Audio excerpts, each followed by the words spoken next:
แปลกอีกวันฮัลโหลไพ่นี่เอาบอกคือไพ่สิหูเจ้าเนาะโทรมาอีสั่งสิขอข่อยเป็นแฟนสมาว่าง่ายแท้เจ้ามียังมาอย่างยืนแน่เจ้ามียังมาอย่างยืนแน่สิขอข่อยเป็นแฟน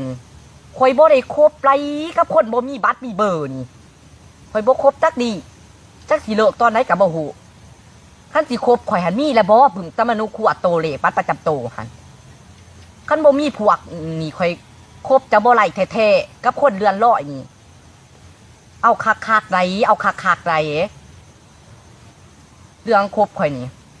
ข่อยขอถามจากใจจริงเจ้าจะสิคบข่อยแบบใดจะสิคบข่อยแบบใดขั้นคบ2 ทิศแต่กะเลิกนี่ต้องมีบัตรประจำโตไรจังคบข่อยได้คันว่าคบแบบจริงใจวางมาสิแต่งงานเลยนี่ต้องมีปึ่มสมนุคู่อะต้องมีปึ่มสมนุคู่อะมาอย่างยืนคันว่าบ่มีนี่คบบ่หลาย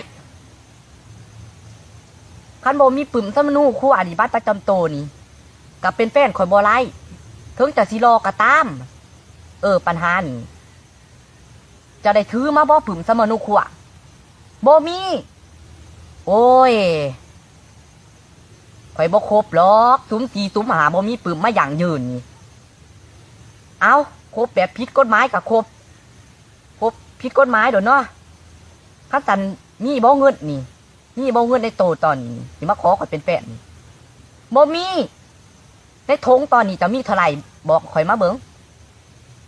84,000โอ้ยบ่ไหลคันครบแบบผิดกฎหมายนี่ต้องเอาเงินมาถอกก่อนไหน100,000นี่มันจังได้คันบ่มีมาถอกแต่ละทิศนี่ก็ถือว่าเบิ่งก่อนเด้อต้องมีเงินมาถอกแต่ละทิศได้100,000 ปลายนี่จังครบข่อยไหลคันบ่มีเงินก็ถือว่า